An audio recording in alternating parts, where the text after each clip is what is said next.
السلام عليكم ورحمة الله وبركاته. أصحابتك وحرن جنالك مركز السود واضح أدي هذا ومهد سنتهين مانتا وقميص وأنا سجالك بش أفراد أبريل سنة كلا بدو كن إيه لحية لباتنك مقال كانوا حربا إن كل وذاقو حب جوجنتي مريكن كي إيران أي وذكارين أو أولبو عكوتاجن إسلام مركانا قرك أسارا إن أي بربرتو كدي مركي إيران أي مريكن ككو أديسي إن أي حب جوجنتاسي أي جبيين haddaba wadahadaladii sabtida qorshaysnaa oo Islaamabad caasimada wadanka Pakistan inay ka dhacaan qorshaysnaa ma dhici doonaan maxayse yihiin qodobada Iran ay ku eedeynayso xabad joojinta ee Mareykanku uu jabiyay Iran oo marinka Hormuz xirtay isla markaana sheegtay meel gooni ah oo maraakiibtu ay marayaan isla markaana lacago looga qaadayo waxay tiri qeybaha kale waa miinaysan yihiin markabkii maraa isaga ayay u taalaa sidoo kale madaxweyne Trump oo aqalka cad kula kulmay xogayaha guud ee NATO Mark Rutte ayaa Trump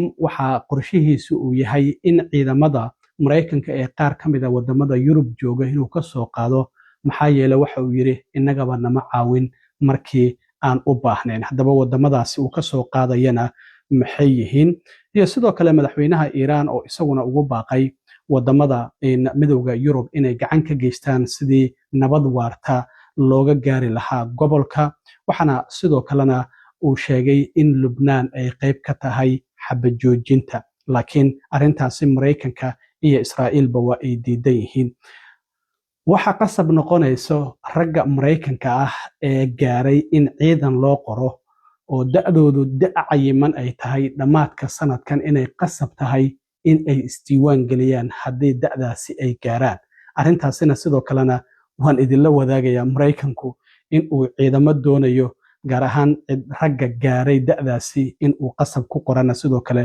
waan idinla wadaagayaa balse marka hore soo dhawnahay xabad joojintii 48 saac ka hor Mareykanka iyo Iran ay wada gaareen in iyadoo 12 saac aysan ka soo wareeganin ay qalqal gashayba in xabad joojintaasi ay burburto maxaa yeelay qodobada 10 ah oo Iran ay sheegtay in Mareykanku uu ka aqbalay ee xabad joojinta Mareykanka qaarkood waaba diidan yahayba waxa uu leeyahay meesha kuma jiraan marka waxaa jirta in Iran shalay ay tiri Mareykanku 3 qodob oo kamid ah qodobadii xabad joojinta ayuu jabiyay sida afayeenka baarlamaanka ee dalka Iran uu sheegay waxa kamid ah waxa uu yiri horta hawadeena diyaarada drone ayaa ku soo xadgudbay oo xitaa la sheegayo mid kamid ah in Iran ay soo riday waa qodobka koobaad maxaa yeelay in la joojiyo dagaalka ayaa lagu heshiiyay qodobka labaadna waxa uu yahay sidoo kale Iran 10keeda qodob waxa kamid ahaa in dagaalka laga joojiyo taageerayaasha Iran sida Hezbollah iyo waliba Xuutiyiinta oo Lubnaan iyo Yemen ka dagaalama laakiin Israa'iil shalay duqeyntii ugu ballaareed ayaa Lubnaan ay ka sameysay gaar ahaan caasimadda Beirut oo boqolaal qof ay dishay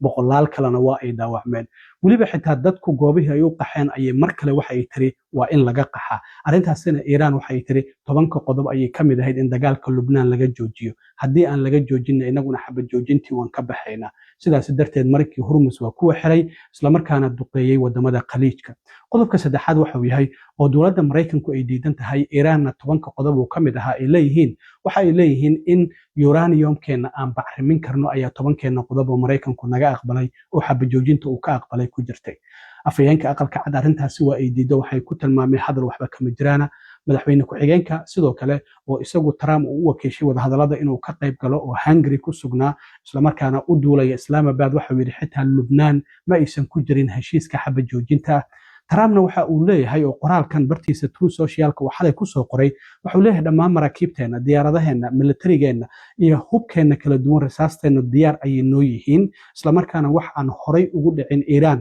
ayaa ku dhici doona haddii heshiis aan la gaarin heshiiska la gaaray haddii aan si dhab ah loogu hoggaansamin waxa uu sidoo kale uu leeyahay Iran uma ogolaanayno hub nuclear ah inay yeelato marinka Hormuzna waa in la furaa isla markaana si nabad ah lagu soo maraa marka hadiiba markii Mareykanku uu leeyahay aan nuclear Iran ma samaysan karto Iran ay leedahay waa naloo ogolaaday uraniumkeena inaan bacrimino meeshaas isfaham waa daran ayaa ka jira sidoo kalena waxa jirta in dawladda Iran ilaa hadda wafdi aysan u direen caasimadda wadanka Pakistan ee Islamabad safiirka dawladda Pakistan u fadhiya dalka Pakistan oo la yiraahdo Reza Amiri ayaa bartiisa X qoraal uu ku soo qoray uu sheegay waftiga imaanaya markii dambe uu ka saaray marka waxaan bal ogeynba in waftiga Iran uu Islamabad uu tagi doono dhinaca kale madaxweynaha Iran Masuud Bashakshiyan ayaa isaguna waxa uu wadamada Yurub uga baaqay inay door muhiim ah ka qaataan nabad iyo xasilooni ka dhalata wadamada gobolka.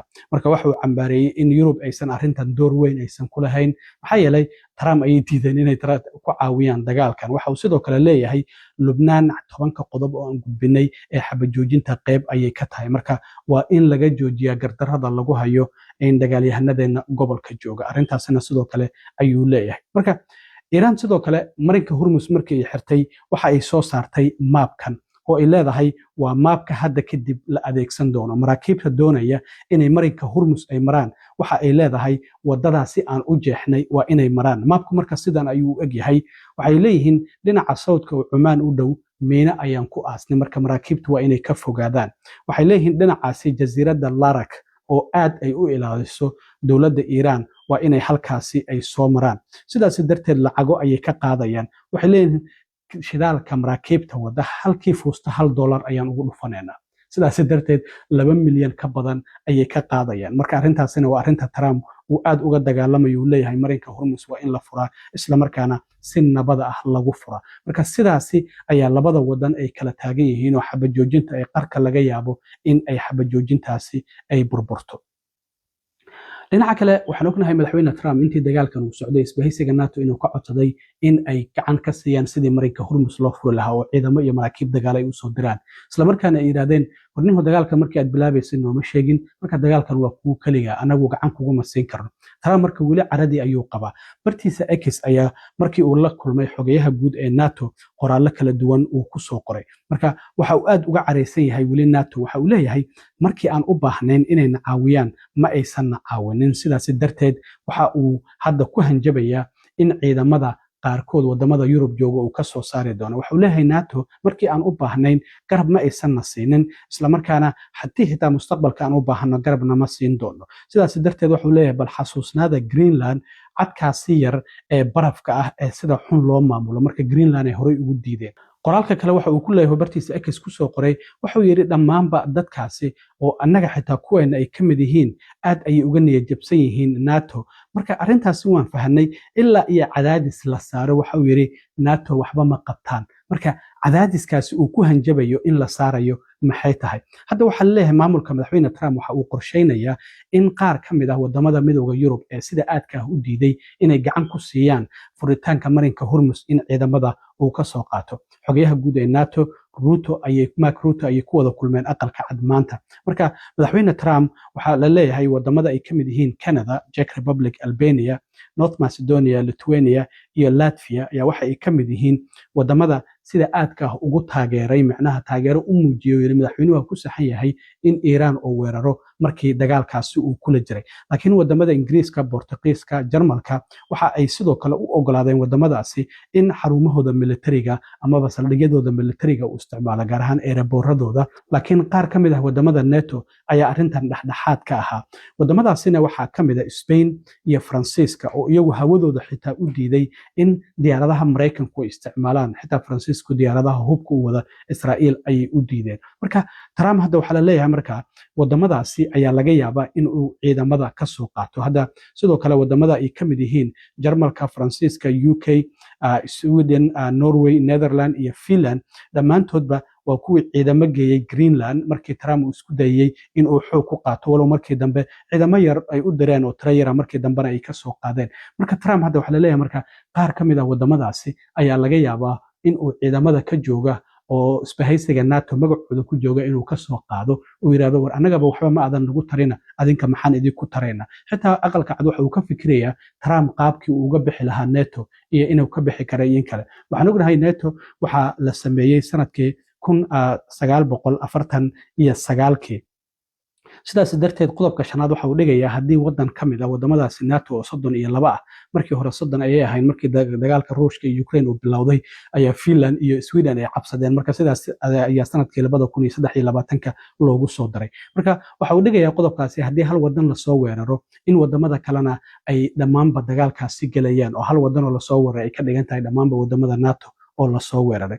sidaas darteed waxaa jirta in hal mar la isticmaalay qodobkaasi waa sanadkii 2001 markii Mareykanka weeraradii argagixisada New York iyo lagu soo qaadi jiray caasimadda Washington DC. halkaasi mar ayaa la isticmaalay isla markaana ay wadamadaasi ku caawiyeen dagaalkii Afghanistan oo 20 sano markii uu socday kadib natiijo la'aan laga soo baxay. ugu dambeyntii Mareykanku waxaad aragtaan dagaalo kala duwan inuu galayo. marka waxaa wax laga bedelayaa sharcigii u yiilay dhinaca ciidamo qorista. hadda waxaa la leeyahay ragga weliba dumarka hadda lama sheegayo ragga u qalmay inay ciidanka Mareykanka ay ku biiraan si automatically ayaa loo diiwaangelin doonaa laga bilaabo bisha December ee dhamaadka sanadkan. waxaa la leeyahay Mareykanku waxay qorsheynayaan in si automatically oo toos ah loo diiwaangeliyo ragga da'doodu u dhaxayso 18 ilaa 25 militariga loo qoro laga bilaabo bisha December.